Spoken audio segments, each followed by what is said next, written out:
అందరికీ నమస్కారం. నా పేరు S సంసోన్,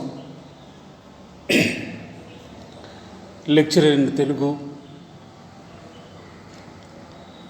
Shri Venkateswara degree college, Amalapuram, affiliated university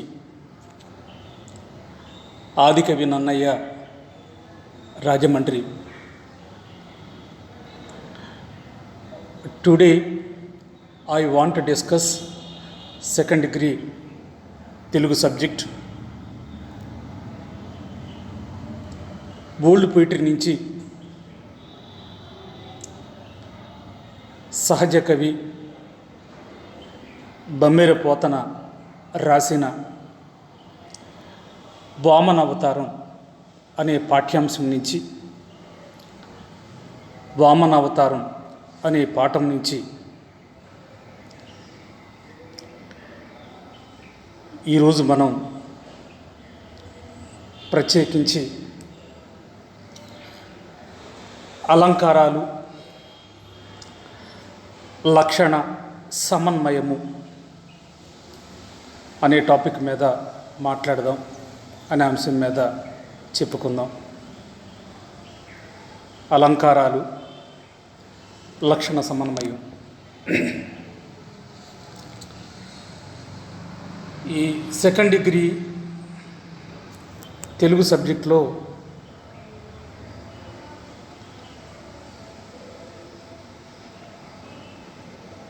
డెబ్బై 75 మార్కుల పేపరు 2 పార్ట్లుగా ఉంటుంది.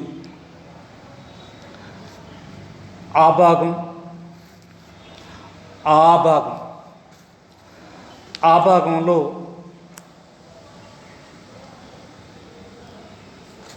మనకి 8 ఐటమ్స్ ఉంటాయి, 8 రకాల ప్రక్రియలు. దాంట్లో 5 మాత్రమే రాయాలి. 5 5లు 25. ఈ 8 ప్రక్రియల్లో మనకు ప్రత్యేకించి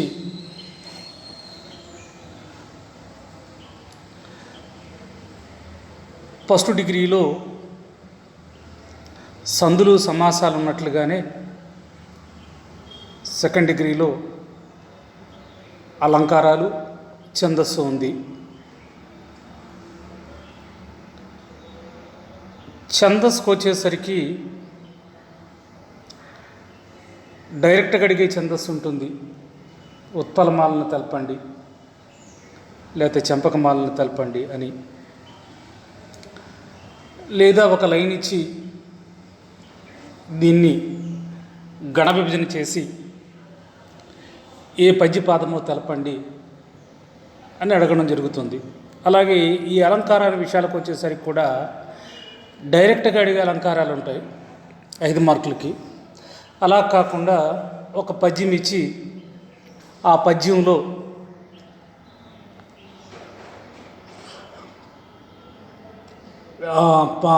అలంకారాన్ని గుర్తించి లక్షణ సమన్వయం చేయండి అని అడుగుతున్నాడు. ఆ ఉద్దేశంతో ఈ వామన అవతారంలో అత్యంత కీలకమైనటువంటి పద్యాలు చాలా ఉన్నాయి. దాని నుంచి తరచూ అడగడం జరుగుతుంది. అందుకని దీంట్లో ఉన్న పద్యాలని ఈరోజు మనం ఒకసారి చెప్పుకుందాం. ఎందుకంటే మనకి చెప్పాను కదా, ఆ భాగం ఏంటంటే ఆ భాగంలో 8 ఉంటే 5 మాత్రమే రాయాలి. 5 5లు 25. ఆ భాగంలో ఇక 5 ఐటమ్స్ ఉంటే 5 10లు 50, 5 చాయిస్లో వెళ్ళిపోతాయి. అయితే మనకి డైరెక్ట్గా అడిగే అలంకారం కొంతవరకు చాలా ఈజీగా ఉంటుంది. ఎందుకంటే అలంకారాన్ని రాసి ఉదాహరణ ఇస్తే చాలు. అలా కాకుండా అలంకారములు లక్షణ సమన్వయం చేయండి అన్నప్పుడు విద్యార్థికి కొంచెం అంటే ఈ గ్రామర్తో లేకపోతే తెలుగు వ్యాకరణంతో అవగాహన లేని విద్యార్థులకి కొంత కన్ఫ్యూజ్గా ఉంటుంది. ఆ కారణంగా అది ఇబ్బంది పడకుండా చక్కగా ఈ ఐటెం కూడా మనం బాగా అవగతం చేసుకుని బాగా అవగాహన చేసుకుని చక్కగా రాస్తే చక్కగా మంచి మార్కులు వస్తాయి. ఉదాహరణకి దాత్రిని హాలికునకు సుక్షాత్రము బీజము లెస్స చేకూరి భంగి చిత్రముగా దాత కీవయు బాత్రము సమకూరునట్టి భాగ్యము కలదే అని ఒక పద్యం ఇచ్చాడు మనకి.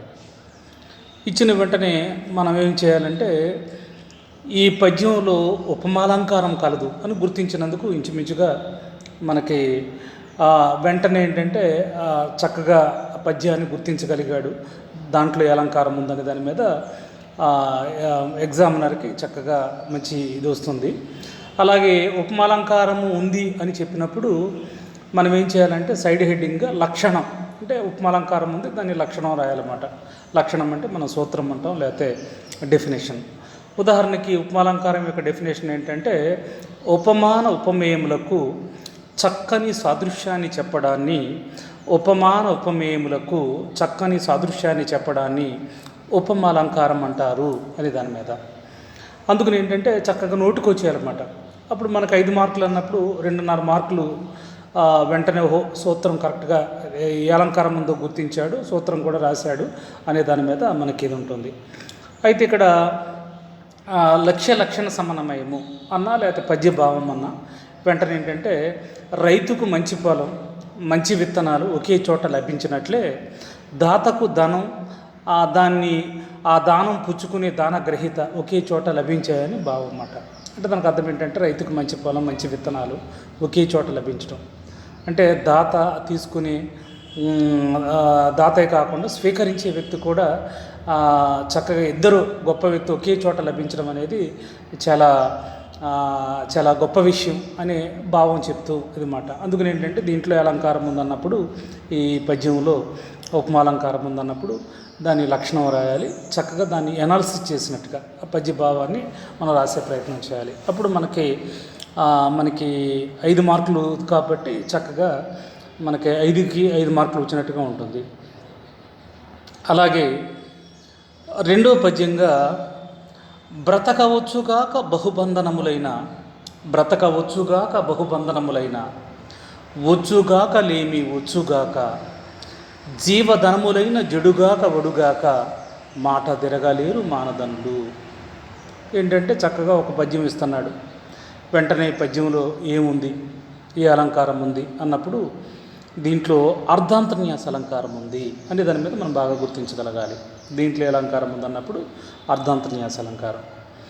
ఉదాహరణకి ఏంటంటే లక్షణం సామాన్యమును విశేషం చేత కానీ విశేషమును సామాన్యం చేత కానీ సమర్థించుటను అర్ధాంతర్న్యాస అలంకారం అంటారు. ఏంటంటే దీంట్లో అర్ధాంతర్న్యాస అలంకారం ఉంది అన్న వెంటనే చక్కగా అయితే అర్ధాంతర్న్యాస అలంకారం ఉందనేది వదిలేయకూడదు అన్నమాట. దాన్ని లక్షణంగా రాయాలన్నమాట ఒక సూత్రంగా. సామాన్యము విశేషం చేతను విశేషమును సామాన్యం చేతను సమర్థించుటనమాట. అంటే రెండు టాలీ చేయడం అన్నమాట. ఇది ఏ అలంకారం అన్నప్పుడు అర్ధాంతర్న్యాస అలంకారం అంటే సమన్వయం. ఈసారి ఏంటంటే పద్యాన్ని సమన్వయం చేస్తూ సమన్వయం అన్నా లేదా పద్యభావం. ఇక్కడ సమన్వయములు ఏంటంటే ఎన్ని కష్టాలు వచ్చినా తన ప్రాణధనములకు కీడు కలిగిన బలిచక్రవర్తి దానమును ఇవ్వడానికే నిశ్చయించుకున్నాడు అనేది విశేషం. ఇక ఎన్ని కష్టాలైనా రాని, ఎక్కడో శ్రీశ్రీ గారు అంటారు కష్టాలుగా నష్టాలు కోపాలు తాపాలు వస్తే రాని పోతే పోని అన్నట్టుగా ఇన్ని రాని నేను ఇవ్వడానికి నిశ్చయించుకున్నాను అంటే అనేది విశేషం అన్నమాట. అది ఒక ప్రత్యేకత. అయితే ఇక్కడ మాట తిరగలేరు మానధనులు అని సామాన్యం అన్నమాట. ఇదేంటంటే ఇక్కడ ఏంటంటే మనకి మరి మాట తిరగలేరు మానధనులు, వాళ్ళు ఒకసారి మాట ఇచ్చిన తర్వాత అది వెనక్కి తీసుకోలేరు అన్నమాట. అది సామాన్యం అన్నమాట. వాళ్ళకి ఏంటంటే వాళ్ళ దృష్టిలో అది పెద్ద గొప్పదేం కాదు. అందుకని ఏంటంటే మాట తిరగలేరు మానధనులు అనేది సామాన్యం. ఇక్కడ సామాన్యం చేత విశేషం చేత సామాన్యం రెండూ సమర్థించబడేవి కాబట్టి ఇదే అలంకారం అన్నప్పుడు అర్ధాంతర్న్యాస అలంకారం. ఇదే అలంకారం అన్నప్పుడు అర్ధాంతర్న్యాస అలంకారం అనే దాని మీద మనం గుర్తించగలగాలి. ఇక తర్వాత మూడవ ఒక పద్యం తీసుకుంటే, కమలనాభు నెరిగి కాలంబు దేశంబు, కమలనాభు నెరిగి కాలంబు దేశంబు, నెరిగి సుకురు మాట లెరిగినాశ, మెరిగి పాత్ర మనుచు ఆ నిత్య దానము బలి, మహిబదాన్యుడొకడు మరియు గలడే. ఇక్కడ మీకు అర్థమయ్యే ఉంటుందన్నమాట. కమలనాభు నెరిగి కాలంబు దేశంబు, నెరిగి శుక్రు మాట లెరిగినాశ, మెరిగి పాత్ర మంచు నిత్యదానము బలి, మహివదాన్యుడొకడు మరియు గలడే అని తీసుకుంటే ఏంటంటే ఈ పద్యములు ఏముందన్నప్పుడు అర్ధాంతర్న్యాస అలంకారం. చూడండి, ఇందాక ముందు చెప్పుకున్న పద్యం కూడా అర్ధాంతర్న్యాస అలంకారం. ఇప్పుడు వెంటనే ఏంటంటే మనకి ఆ లక్షణం చెప్పగలగాలి. సామాన్యములు విశేషం చేతను, విశేషములు సామాన్యం చేతను సమర్థించుటను అర్ధాంతర్న్యాస అలంకారం. ఇక్కడ సమన్వయానికి వచ్చేసరికి ఏంటంటే, వచ్చినవాడు విష్ణుమూర్తి అని తెలిసియు, శుక్రుని మాటలు వినియు, నాశనం జరుగునని తెలిసియు బలిచక్రవర్తి వామనునికి దానం ఇచ్చాడు అన్నది విశేషం. అంటే వచ్చినవాడు అల్లాటప్ప వ్యక్తి కాదు. ఏంటంటే అతను ఎవరో వామనుడట, లేకపోతే పసిబాలుడట, కుబ్జుడట, ఎవరో ఒక ఋషి పొంగవుడట అని కాకుండా వచ్చినవాడు విష్ణుమూర్తే అని శుక్రుని ద్వారా తెలిసిపోయింది. అలాగే నాశనం జరుగుతుందని చెప్పాడు. అది కూడా నాశనం జరగవచ్చు, ఎందుకంటే విష్ణువు మనకి మన రాక్షస రాజ్యానికి, మన రాక్షస వంశానికి శత్రువు కాబట్టి అతని వల్ల మనకి ప్రమాదం. అందుకని బలిచక్రవర్తి వామనుని దానం ఇచ్చుట అన్నది విశేషము. అంటే ఇన్ని తెలిసి కూడా దానం ఇవ్వడానికే నిశ్చయించుకున్నాడు అనేది విశేషము. అయితే ఇక్కడ బలిచక్రవర్తి మించిన వదాన్యుడు లోకంలో లేడు అన్నది సామాన్యం. అంటే బలిచక్రవర్తి మించినటువంటి వదాన్యుడు లోకంలో లేదు. అంటే ఎంత ఉపద్రవం జరుగుతుంది, ఇంత ప్రమాదం జరుగుతుందని తెలిసి ఇచ్చాడు కాబట్టి అది సామాన్యం అన్నమాట. ఇక్కడ సామాన్యం చేత విశేషము, విశేషం చేత సామాన్యము సమర్థించబడింది కాబట్టి ఇది కూడా అర్ధాంతర్న్యాస అలంకారం. ఇక తర్వాత వలది దానమున్ గీనమున్ బనుపుమ వర్ణిన్ వధాన్యోత్తమ. అంటే పద్యం అంతా అడగకపోయినా అడిగితే ఒక లైన్ అడగవచ్చు, లేకపోతే 2 లైన్ అడగవచ్చు. ఈ వెంటనే మనం ఏం చెప్పాలంటే ఈ పద్యపాదంలో వృత్యాన ప్రాసాలంకారం కలదని చెప్పగలగాలి. వృత్యాన ప్రాసాలంకారం చూడండి, మనకి అలంకారాల్లో 2 రకాలు అన్నాం కదా, అర్ధాలంకారం, శబ్దాలంకారం. అంటే అర్ధప్రధానమైనది అర్ధాలంకారం, శబ్దప్రధానమైనది శబ్దాలంకారం. ఇక్కడ ప్రత్యేకించి శబ్దాలంకారాల్లో మొదటిది వృత్యాన ప్రాసాలంకారం వచ్చింది. అయితే వెంటనే దీంట్లో వృత్యాన ప్రాసాలంకారం ఉంది అంటే సరిపోదు, వెంటనే మనకి అలంకారానికి సూత్రం రాయాలి. అందుకు సైడ్ హెడ్డింగ్ ఏంటంటే లక్షణం.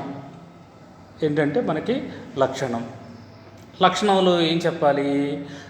ఒకే హల్లు అనేక పర్యాయములు వచ్చి చమత్కారం కలిగిస్తే దానిని వృత్యానుప్రాసాలంకారం అంటారు అని చెప్పగలగాలన్నమాట.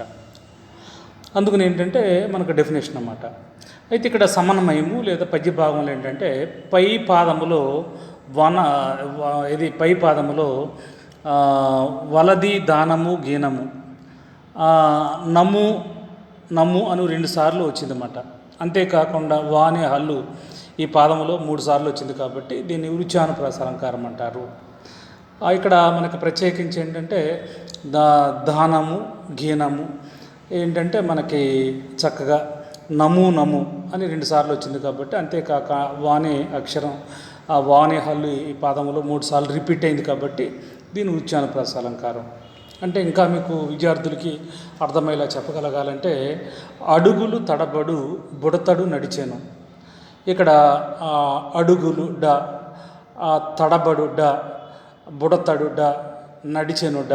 చూడండి, అన్ని పదాల్లో డా వచ్చిందన్నమాట. వచ్చి అది బొంగరంలాగా వృత్తంలాగా తిరిగింది కాబట్టి వృత్యానుప్రాసాలంకారం. అందుకని ఏంటంటే మనకి వృత్యానుప్రాస ఏంటంటే చక్కగా ఒకే హల్లు రిపీట్ అయ్యి చక్కగా వాక్యానికి అందం చేకూరుస్తుంది అని దాని మీద మనం గుర్తించగలగాలి. ఉదాహరణకి ఎవరో సామెత కూడా వృత్యానుప్రాసలో ఒక పద్యం రాసే ప్రయత్నం చేశారు.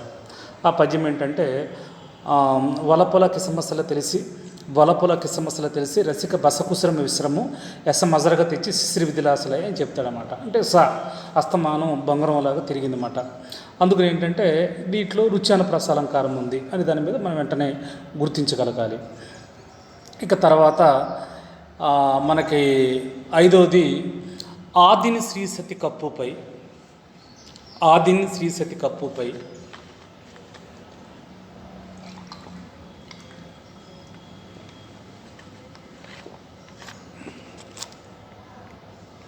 ఆదిని శ్రీసతి కప్పుపై, ధనువుపై, నంసోత్తరీయంపై అని ఇచ్చాడు.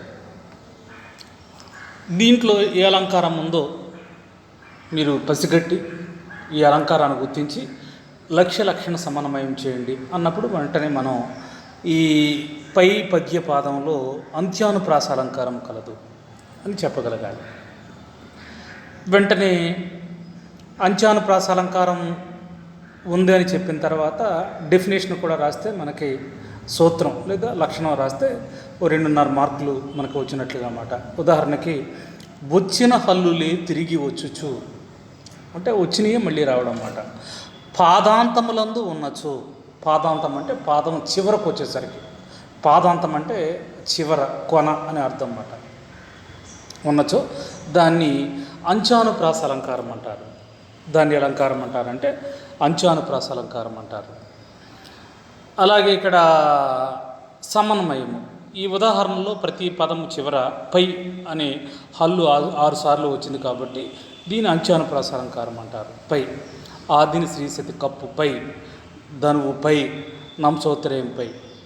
అంటే మనకు కేవలం ఉదాహరణ అంత్యానుప్రాసకి ఇది ఒక్కటేనా, ఇంకేమన్నా చెప్పవచ్చు అంటే చాలా చెప్పవచ్చు. ఉదాహరణకు శ్రీశ్రీ గారు భూతాన్ని, విజ్ఞోప గీతాన్ని, వైప్లవ గీతాన్ని చూడండి, అంత్యప్రాసల్లో నీ వస్తుంది. అలాగే అయినా ఏదో సినిమా పాటలో ప్రయోగం చేశారు శ్రీశ్రీ గారు. ఎవడివాడు ఎచ్చటివాడు ఇటు వచ్చిన తెల్లవాడు, ఎవడివాడు ఎచ్చటివాడు ఇటు వచ్చిన తెల్లవాడు. అంటే ఇక్కడ మనకి డూ మాట చివరిలో మనకి డూ రావడం వల్ల అక్కడ అందం వచ్చింది.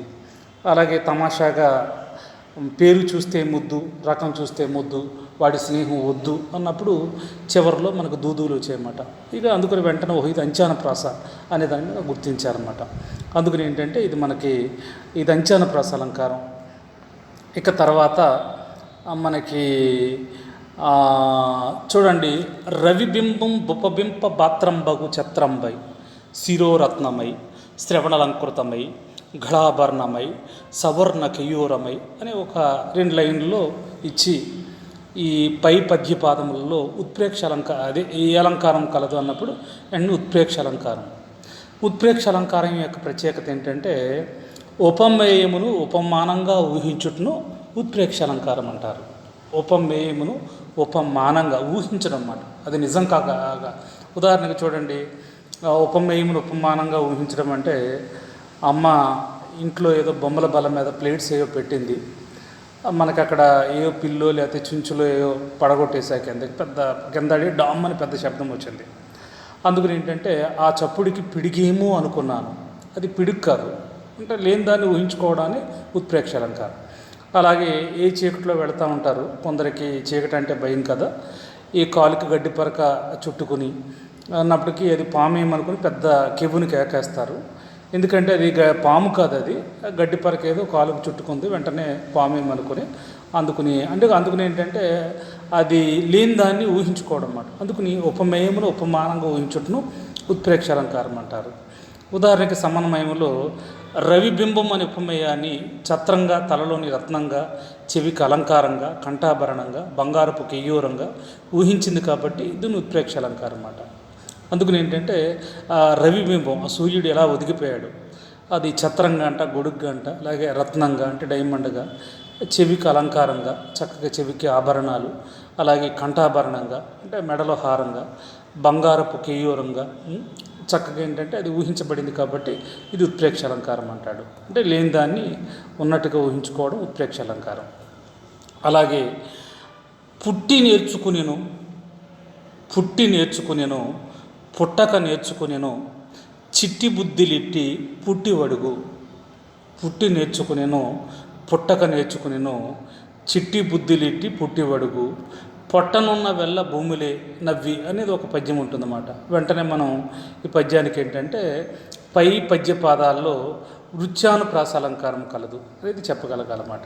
పై పద్య పాదాల్లో వృత్యానుప్రాస అలంకారం కలదు. వృత్యానుప్రాస అలంకారానికి ఏంటంటే సైడ్ హెడ్డింగ్ చూడండి లక్షణం, ఒకే హల్లు అనేక పర్యాయములు వచ్చి, ఒకే హల్లు అనేక పర్యాయములు వచ్చి చమత్కారం కలిగిస్తే అది వృత్యానుప్రాస అలంకారం. ఇక్కడ సమన్వయము అని మరో సైడ్ హెడ్డింగ్ పెట్టాం. అంటే పై పద్య పంక్తుల్లో ఠ అనే ద్విత్వ హల్లు చాలాసార్లు తిరిగి తిరిగి రావడాన్ని వృత్యానుప్రాస అలంకారం అనే దాని మీద. ఠ అంటే వచ్చిందే మళ్ళా రావడం వల్ల బంతిలాగా వృత్తంలాగా వెంటనే దీన్ని వృత్యానుప్రాస అలంకారం ఇదనే దాని మీద మనం గుర్తించే ప్రయత్నం చేయాలన్నమాట. అందుకని ఏంటంటే ఇక మనకు ప్రత్యేకించి పదో అలంకారం తీసుకున్నట్టయితే ఇంతింతై ఒటుడింతై మరియు దానింతై నభో వీధిపై నంతై తోయిద మండలాగ్రమున కల్లంతై ప్రభరాశిపై నంతై అని ఒక పద్యం ఉంటుందన్నమాట. ఇంతింతై ఒటుడింతై మరియు దానింతై నభో వీధిపై నంతై తోయిద మండలాగ్రమున కల్లంతై ప్రభరాశిపై నంతై అనే దాని మీద ఒక పద్యం అన్నమాట. వెంటనే మనం ఏంటంటే దీనిది ఇక్కడ మనకి ఇది మనకి వృత్యానుప్రాసం ఉంది అనే దాని మీద. అలాగే ఈ అలంకారంలో ఇంకో ప్రత్యేకత ఉంది. వృత్యానుప్రాసంలాగా వచ్చిన అక్షరాలే మళ్ళీ రావడం కూడా కాకుండా ఇక్కడ అంతర్లీనంగా రెండు అలంకారాలు ఉన్నాయి దీంట్లోని. ఇంతింతై చూడండి చివరిలో తై, బొటుడింతై చివరిలో తై, మరియు దానింతై చివరిలో తై, నభో వీధిపై నంతై తై అండ్ ఇక్కడ మనకి చివరిలో అంత్యప్రాసల్లో తై రావడం వల్ల ఏంటంటే ఇది అంత్యానుప్రాస అలంకారం కూడా ఉంది దీంట్లోనే. అంటే రెండు ఉన్నాయన్నమాట నిక్షిప్తమై. అంటే ఒకే పద్యంలో రెండు మాట. అంటే ఒకటి వృత్యానుప్రాస అలంకారం ఒకటి ఉంది, అలాగే ఇంకోటి ఏంటంటే అంత్యానుప్రాస అలంకారం కూడా అంతర్లీనంగా ఇవ్వడం ఉందన్నమాట. అందుకని పై పద్యంలో ఇంతింత అనే దానిలో తై అనే హల్లు చాలాసార్లు శబ్దంలో చివర వచ్చింది కాబట్టి ఇది అంత్యానుప్రాస అలంకారం అనే దాని మీద మనం గుర్తుపెట్టుకోవాలన్నమాట. అందుకని ఏంటంటే మనం చక్కగా 2 లైన్లు ఇచ్చినప్పుడు లేదా 4 లైన్లు ఇచ్చినప్పుడు వెంటనే దీంట్లో ఏ అలంకారం ఉందో మీరు గమనించాలి, దీంట్లో ఏ అలంకారం ఉందో మీరు గుర్తించాలి. గుర్తించి ఆ అలంకారం యొక్క డెఫినేషన్, అలంకారం యొక్క లక్షణం రాసి చక్కగా సమన్వయం చేస్తూ చక్కగా దాన్ని అందంగా అనాలిసిస్ చేయాలన్నమాట. రివ్యూ లాగా చేస్తే మనకి 5కి 5 మార్కులు అన్నమాట. డైరెక్ట్గా ఇచ్చే అలంకారం వేరు, ఒక పద్యం ఇచ్చి దాంట్లో అలంకారం ముందు గుర్తించి లక్షణ సమన్వయం చేయండి అన్నప్పుడు మనకి ఇవి తరచుగా దీంట్లో ఎన్ని ఉన్నాయన్నప్పుడు మనకి 10 పద్యాలు ఉన్నాయి అనే దాని మీద మనం బాగా గుర్తుపెట్టుకుని ప్రయత్నం చేయాలన్నమాట. 10 పద్యాలంటే చూడండి ఒకసారి. ఒకటి దాత్రిని హాలుకునకు సుశేక్షేత్రం బీజము లెస్స చేకూరి భంగిము చిత్రముగా దాత కీవలి సమకూరునటి భాగ్యము కలదే. అలాగే రెండవది బ్రతుకు వచ్చుగాక బహుబంధనములైన వచ్చుగాక లేమి వచ్చుగాక జీవధనములైన జడుగాక వడుగాక మాట తిరగలేరు మానధనులు. ఇక కమలనాభు నెరిగి కాలంబు దేశంబు నెరిగి చుక్రు మాట లెరిగినాశ మెరిగి పాత్ర మనచు నిత్యమే దానము బలి మహిమ వదాన్యుడొకడు మరియు కలడే. ఇక అలాగే వలది దానమున్ గీనమును బనుపమ వర్ణిను వదాన్యోత్తమ ఇదొక. అలాగే ఆదిని శ్రీసతి కప్పుపై ధనువుపై నంసోత్తరేయంపై ఈ అంత్యానుప్రాస అలంకారం అని చెప్పుకున్నాం కదా. అలాగే రవిబింబం బొప్పబింప బాత్రంబగు ఛత్రంబై శిరోరత్నమై శ్రవణాలంకృతమై గడాభరణమై సవర్ణ కయ్యూరమై ఏముంది. అలాగే పుట్టి నేర్చుకును పుట్టక నేర్చుకునేను ఇంతింతే ఒటుడింతే మరియు దానింతే నభో వీధిపైనంతై తోయిద మండలాగ్రమున కల్లంతై ఇవి చూసుకోవాలన్నమాట. ఇక తర్వాత మనకి ఒక డౌట్ ఏంటంటే మరి వామనావతారం నుంచి కేవలం ఈ పద్యాలు అలంకారాలను గుర్తించడమేనా, ఛందస్సు సంబంధించి ఏమీ లేదంటే ఛందస్సులో మళ్ళీ 2 రకాలు. జనరల్గా ఛందస్సు మనం ఒకసారి చెప్పుకునే ప్రయత్నం చేయాలి. అంటే ఉత్పలమాల, చంపకమాల, శార్దూలం, మధ్యపం ఇది. అలా కాకుండా మరి ప్రత్యేకించి ఈ వామనావతారంలో ఛందస్సు మీద ఏం అడగడ అంటే ఎక్కువ సార్లు 2 లైన్లు తీసుకుని అడిగే ప్రయత్నం చేస్తానన్నమాట. ఏమిటి మనం అన్నప్పుడు మనకి ఆ 2 లైన్లు చూసుకునే ప్రయత్నం చేయాలన్నమాట. ఇక్కడ ఏంటంటే చూడండి, ఇక్కడ మనకి ఛందస్సులో ఇంతింతే ఒటుడింతే మరియు దానింతే నభో వీధిపై నంతై. అలాగే లాస్ట్ పద్యాల నుంచి అడుగుతున్నాడు అనమాట. అలాగే రవిబింబం బొప్పబింప బాత్రంబకు ఛత్రంబై శిరోరత్నమై. సరే, ఇక్కడ మనకి వామన అవతారం నుంచి చక్కగా ఒక లైన్ ఇచ్చి ఏంటంటే ఈ ఏది మనకి పై పద్య పాదానికి గురులగులు గుర్తించి గణవిభజన చేసి ఇతిస్థానాన్ని గుర్తించి ఏ పద్య పాదమో తెలపండి అన్నప్పుడు మనకి ఈ విధంగా ఉపయోగపడే ప్రయత్నం జరుగుతుందన్నమాట. అందుకుని వాడు ఇంతింతే పుట్టుడింతే మరియు దానింతే నభో విధిపైనంతే అని ఒక లైన్ ఇచ్చాడు. ఇచ్చి పై పద్యానికి గురులగులు గుర్తించండి, గణవిభజన చేతి ఎతిస్థానాన్ని గుర్తించి ఏ పద్య పాదమో తెలపండి అన్నప్పుడు మనం చక్కగా ఏం రాయగలగాలంటే ఇది సార్ధోలం అని పక్కాగా చక్కగా. ఈ పద్యంలో ఎన్ని పాదాలు ఉంటాయి? 4 పాదాలు ఉంటాయి. ప్రతి పద్యానికి ఎప్పుడు కూడా 4 పాదాలే ఉంటాయి. రెండోది, ప్రతి పాదంలో మస జస తతగ అనే గణాలు ఉంటాయి. మస జస తతగ అనే గణాలు వరుసగా ఉంటాయి. అలాగే మూడోది ఏంటంటే ప్రతి పాదంలో 13 అక్షరం ఎత్తిస్తాను. ప్రతి పాదంలో 13 అక్షరం ఎత్తిస్తాను. అలాగే నాలుగోది ఏంటంటే ప్రాస నియమం కలదు. ప్రాస నియమం కలదు. అందుకుని 4 చక్కగా రాసేసి చక్కగా మనం ఒక లైన్ రాసుకుంటాం. రాసుకొని ఈ గురులగులు గుర్తించాలన్నమాట. చూడండి, మనకి మగణం అంటే 3 గురువులే, తర్వాత సగణం అంటే అంత్య గురువు, జగణం మధ్య గురువు, సగణం అంత్య గురువు, తగణం చివర లఘువు, తగణం చివర లఘువు, ఇక గల.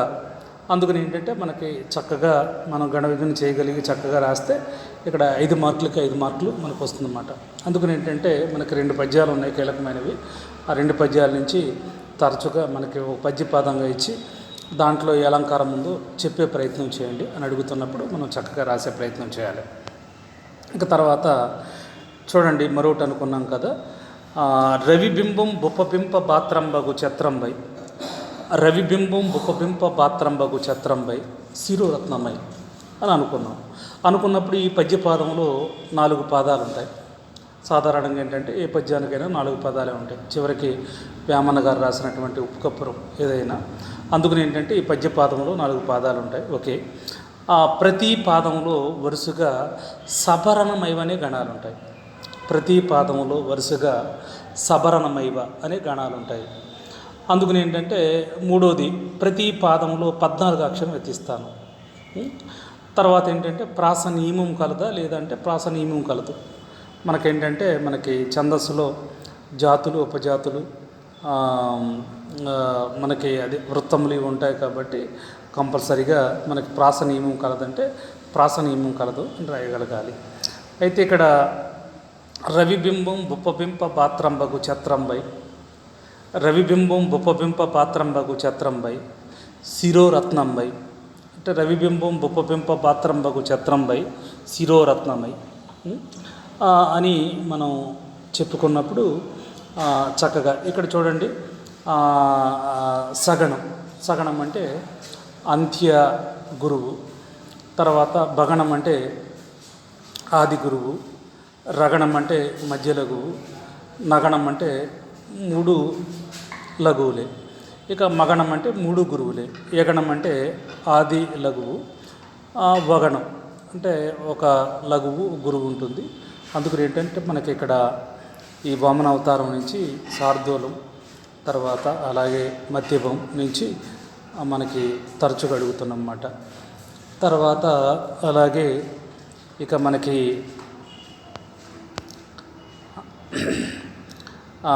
ఇక వామన అవతారాన్ని విషయానికి వచ్చేసరికి అనుకున్నాం కదా, మనకి వామన అవతారంలో ఆ భాగంలో 8 ఇచ్చి 5 రాయమంటున్నాడు. 5 5 25. అలాగే ఆ భాగంలో 5 ఇస్తున్నాడు. 5 ఇచ్చినప్పుడు 5 చాయిస్లు వెళ్ళిపోతే 5 రాయాలి. 5 10 50 అన్నమాట. 5 10 50ని 5 5 25ను 25ను 50ని 75 మార్కులు. అందుకని ఏంటంటే ఇక్కడ మరి ముఖ్యంగా ఇప్పుడు మనం చర్చించుకునే ఒక చివరి అంశం ఏంటంటే వామన అవతారంలో వన్ వర్డ్ ఆన్సర్స్ ఏంటంటే విద్యార్థులు ఇది 1 మార్కు ప్రశ్న, ఒక మాటలో కానీ ఒక వాక్యంలో కానీ సమాధానం రాసేది. అయితే ఇక్కడ 1 మాటలో ఒక వాక్యంలో సమాధానం రాసేది ఏముందలే ఇవి రాయలేమా అనే దాని మీద చాలా నిర్లక్ష్యం వహిస్తున్నారు. అందుకని ఏంటంటే మనకి పాఠం మీద మొత్తం పూర్తి అవగాహన ఉండాలి. అంటే పాత్రలు ఎవరు, పాత్రధారులు ఎవరు, ఆ పాఠాన్ని ఎలా నడిపిస్తున్నాడు, అలాగే ఈ పాఠాన్ని ఎవరు రాశారు, ఏ కవి రాశాడు, ఏ కావ్యం నుంచి ఈ పాఠం తీసుకున్నాడు, ఆ పాఠం టైటిల్ ఏంటి, తర్వాత ఎన్నో స్కంద, తర్వాత కవి ఏ శతాబ్దంలో పుట్టాడు, ఆయన ఈ ఆస్థానం కవి, తర్వాత ఆయనకున్న బిరుదులేంటి, ఆయన రాసిన కావ్యాలేంటి, ఆయన ప్రత్యేకత ఏంటి, అలాగే పాఠంలోకి వెళ్ళి కూడా చక్కగా అంటే ఎక్కడి నుంచి అయినా అడగొచ్చు అన్నమాట. అందుకని మనకి ఆ భాగంలో 3వ ఐటెంగా ఉంటుందన్నమాట ఇది. క్రింది ప్రశ్నలకు ఒక మాటలో కానీ ఒక వాక్యంలో కానీ సమాధానం రాయండి. క్రింది ప్రశ్నలకు ఒక మాటలో కానీ ఒక వాక్యంలో కానీ సమాధానం రాయండి. మనం ఇంగ్లీష్లో ఏమంటామంటే 1 word ఆన్సర్స్. అయితే ఈ 1 word ఆన్సర్సే కదా ఏముందలే అని అనుకోకూడదు.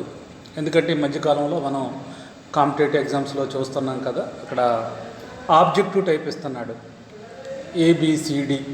దాంట్లో మనం గెస్ చేసి ఏదో ఒకటి పెట్టవచ్చు. ఇది అలా కాకుండా ఫిల్ ఇన్ ద బ్లాంక్స్ లాంటిది అనమాట. అంటే ఆన్సర్ వస్తే కరెక్ట్గా రాయగలుగుతాం, లేకపోతే వదిలేస్తాం అన్నమాట. మార్కుని నిర్దాక్షిణ్యంగా కోల్పోవలసి వస్తుంది. అందుకని ఏంటంటే ఇక్కడ ప్రత్యేకించి నేను వామనావతారం నుంచి ఒక మనకి 1 word ఆన్సర్స్ నుంచి నేను కొన్ని తయారు చేసే ప్రయత్నం చేశాను.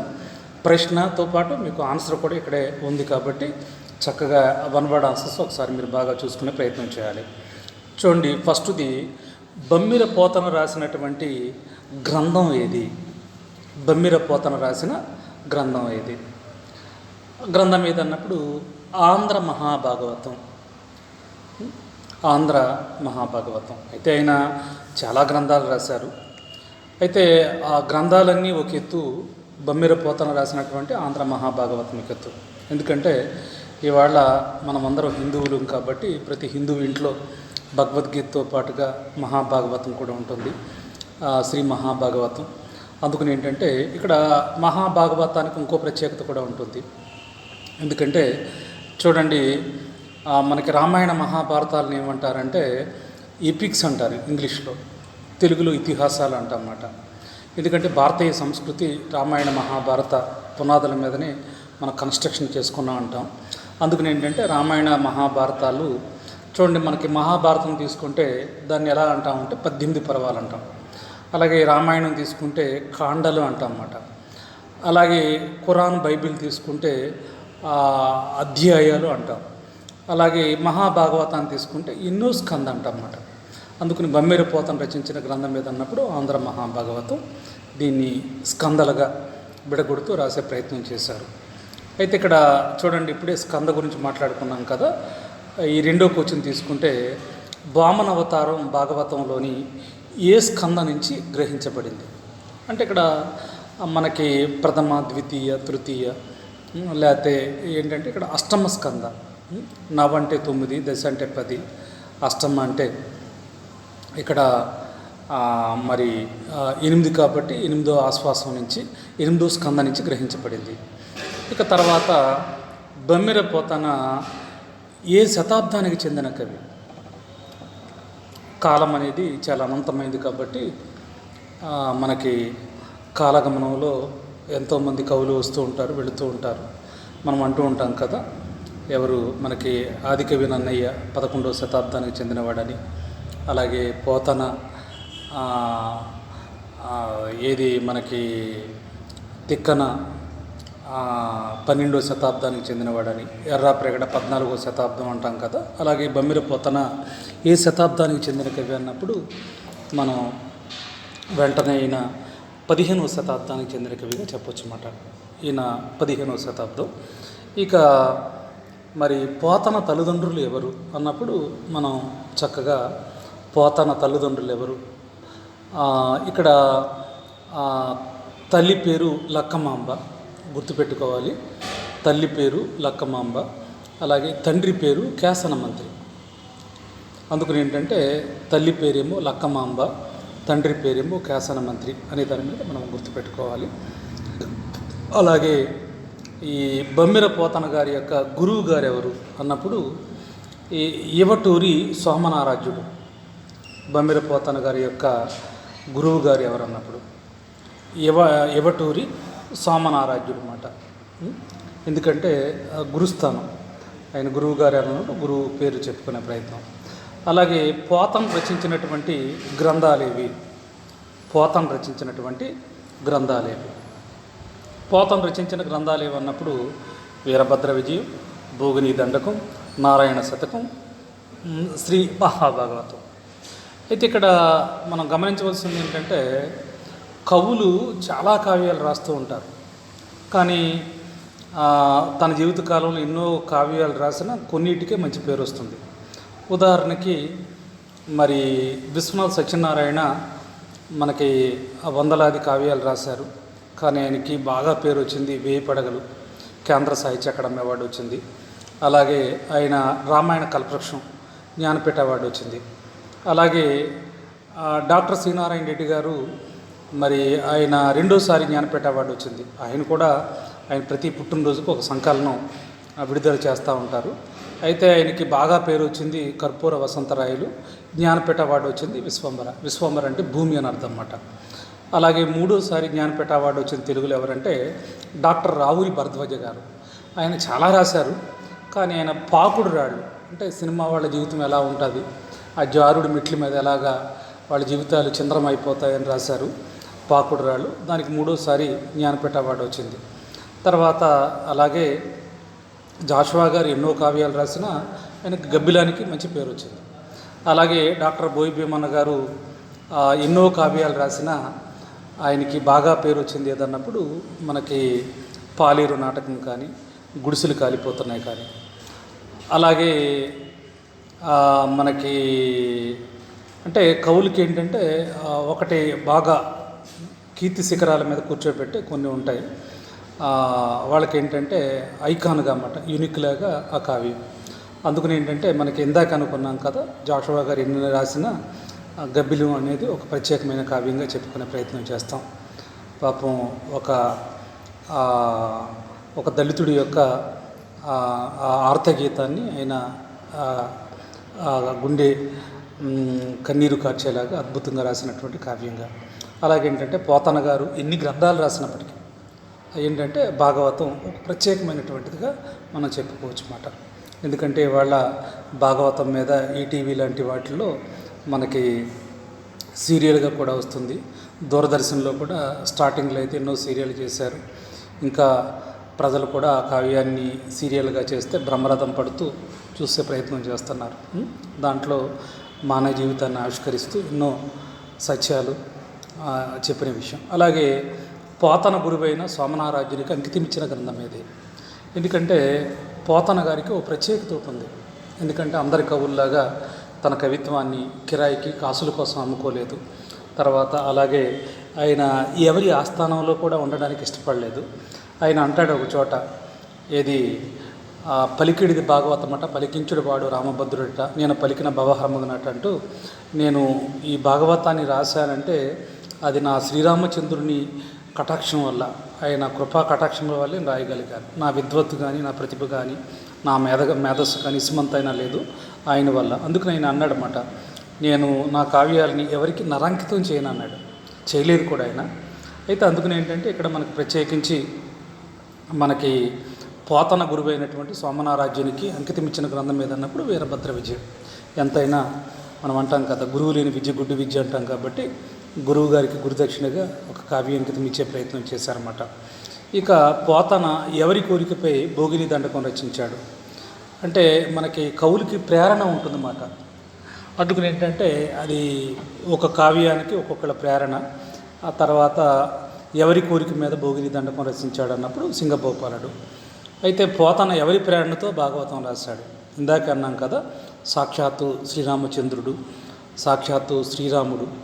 తర్వాత ఏంటంటే మనకి రాముడు అంటే ఒక ప్రత్యేకమైంది భారతీయ సనాతన ధర్మంలో. ఎందుకంటే ఒకే మాట, ఒకే బాణం, ఒకే బాట, ఒకే భార్య. శ్రీరాముడు అంటే మనకి ఏకపత్ని వ్రతుడు అన్నమాట. బహుశా శ్రీరాముడు లాంటి క్యారెక్టరు ప్రపంచంలో మరి ఏ కవి క్రియేట్ చేయలేకపోయాడు. అది వాల్మీకి గారు రామాయణం ద్వారా చేశారు. అందుకని ఏంటంటే పోతన గారికి, అదే మన బమ్మెర పోతన గారికి ఇష్టదైవం, తర్వాత స్ఫూర్తి, ప్రేరణ ఎవరన్నప్పుడు శ్రీరాముడే. అందుకని ఏంటంటే ఆయన కృపా కటాక్షం వల్లే రాయగలిగానని. అలాగే భాగవతానికి కృతిపతి ఎవరు, భాగవతానికి కృతిపతి ఎవరు అన్నప్పుడు, భాగవతానికి కృతిపతి ఎవరు అన్నప్పుడు శ్రీరాముడు. సాధారణంగా ఒక కావ్యం రాసినప్పుడు అది ఆ కృతిని ఎవరికి అంకితం చేస్తారన్నప్పుడు కృతిపతి. అంటే మనకి ఉదాహరణకి కృష్ణదేవరాయల ఆస్థానంలో అష్టదిగ్గజ కవులు ఉంటే ఆయనకి రాసినటువంటి కావ్యాలని రాజుగారికి అంకితం ఇచ్చేవారు. ఆయన కృతిపతి మాట. అలాగే మనకి మరి ఇది నవరత్న కవులు కూడా, మనకి బోధుడి ఆస్థానంలో నవరత్న కవులు ఉన్నారు. వాళ్ళు కూడా కావ్యాలు రాసి చక్కగా రాజుగారికి అంకితం చేసిన సందర్భాలు మనం చూస్తాం. అందుకని ఏంటంటే ఇది ఎవరికి అంకితం అన్నప్పుడు శ్రీరాముడు. అందుకని కృతిపతి మాట. ఆయన కృతులు అంటే కావ్యాలు కాబట్టి. అలాగే భాగవత కథను ఎవరికి వినిపించారు, భాగవత కథను ఎవరికి వినిపించారు? సుఖమహర్షి పరీక్ష్మాన్ మహారాజుకి వినిపించాడు. సుఖమహర్షి పరీక్ష్మాన్ మహారాజుకు వినిపించాడు. అలాగే పోతన బిరుది ఏంటన్నప్పుడు సహజ కవి, సహజ పాండిత్య. పోతన బిరుది ఏంటన్నప్పుడు సహజ కవి, సహజ పాండిత్య. అంటే ఇక్కడ ఒకటి గుర్తుపెట్టుకోవాల్సింది ఏంటంటే, నేను అనుకుంటాను తెలుగు కవిత్వం ఎవరితో మొదలైంది అన్నప్పుడు ఆదికవి నన్నయ్యతో మొదలైంది. ఎక్కడ దాకా సాగింది అన్నప్పుడు ఆదికవి నన్నయ్య నుంచి నారాయణ రెడ్డి దాకా అనుకోవచ్చు. అంటే నారాయణ రెడ్డితో కవిత్వం ఆగిపోలేదు, ఇప్పటికీ ఒక నదిలా కథలా సాగిపోతుంది పరవళ్ళు తొక్కుతూ. కవిత్వం ఇప్పుడు ఎండ్లెస్ మాట. కవులు కొత్త వాళ్ళు వస్తూ ఉంటారు, రాస్తూ ఉంటారు. అయితే గొప్ప కావ్యాలు చరిత్రలో మిగిలిపోతూ ఉంటాయి. దాంట్లో విషయం లేని ఏమంటే కాలగర్భంలో కలిసిపోతూ ఉంటాయి అన్నమాట. అందుకని ఏంటంటే మనకి నన్నయ్య నుంచి నారాయణ రెడ్డి దాకా ఎవరికీ లేనటువంటి ఒక మహోన్నతమైన బిరుదు ఎవరికి ఉందంటే పోతన గారికి మాత్రమే ఉంది. సహజ కవి, సహజ పాండిత్య. చూడండి ఎంత అందంగా ఆ కవికి బిరుదులు ఉన్నాయో. అంటే సహజ కవి అంటే మనం అంటాం కదా, కాగితం పువ్వులు అంటాము, అంటే చెట్టుకు పూసిన పువ్వు అంటాము. అంటే సహజంగా అన్నమాట. అంటే చెట్టుకు పువ్వు పూసినంత సహజంగా, న్యాచురల్గా, అత్యద్భుతంగా రాయడం పోతన గారికి ఆయనకే సాటి. అందుకే పోతన గారిని అభినందిస్తూ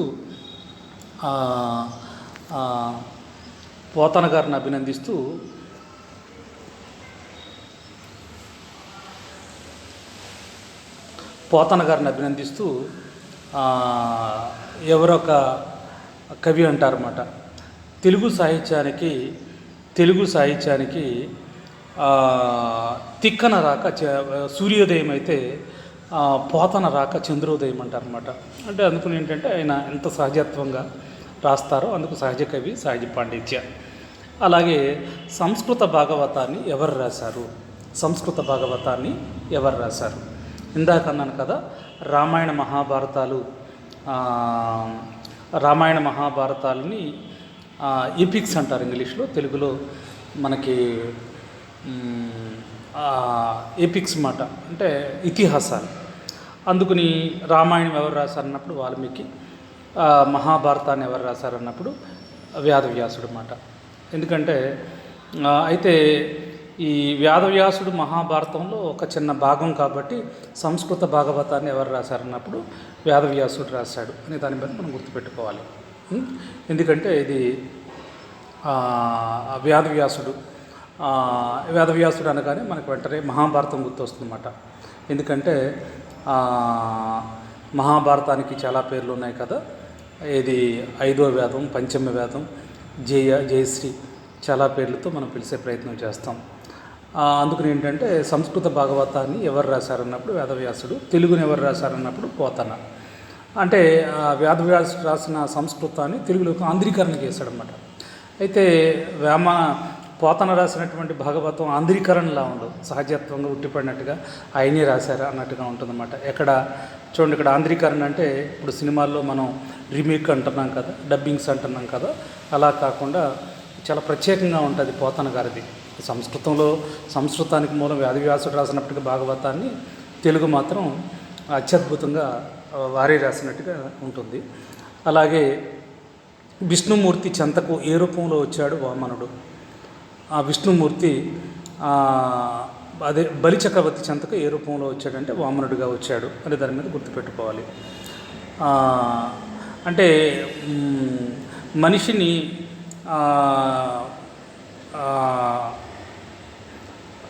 చెడు గెలవలేనప్పుడు మంచి వేషం వేసుకొస్తుంది అంటారన్నమాట. డైరెక్ట్గా విష్ణుమూర్తి ఇలా వస్తే ఒకలా ఉండేది, అలా కాకుండా వామనుడిగా వచ్చాడనమాట. అందుకని విష్ణుమూర్తి బలిచక్రవర్తి చెంతకు ఏ రూపంలో వచ్చాడంటే వామనుడిగా అనే దాని మీద. అలాగే బలిచక్రవర్తిని వామనుడు ఏమి కావాలని అడిగాడు అన్నప్పుడు 3 అడుగుల నేల. ఏం కావాలని అడిగాడు అన్నప్పుడు 3 అడుగుల నేల. తర్వాత బలిచక్రవర్తి భార్య పేరేంటి అన్నప్పుడు వింధ్యావళి. బలిచక్రవర్తి భార్య పేరు వింధ్యావళి. రాక్షస రాజులకు గురువు ఎవరు అన్నప్పుడు శుక్రాచార్యుడు. మనం అనుకున్నాం కదా, మాతృదేవోభవ, పితృదేవోభవ, ఆచార్య దేవోభవ, అందుకని శుక్రాచార్యుడు. బలిచక్రవర్తి దానమును అడ్డగించింది ఎవరన్నప్పుడు శుక్రాచార్యుడే. అందుకని ఏంటంటే అతను దానం ఇవ్వద్దు అన్నాడు కదా, అందుకని బలిచక్రవర్తి దానాన్ని ఎవరు అడ్డగించారన్నప్పుడు శుక్రాచార్యుడు అని. అందుకని మాత్రం మనకి ఈ క్రింది ప్రశ్నలకు ఒక మాటలో కానీ ఒక వాక్యంలో కానీ అంటే 1 word ఆన్సర్స్ అన్నమాట.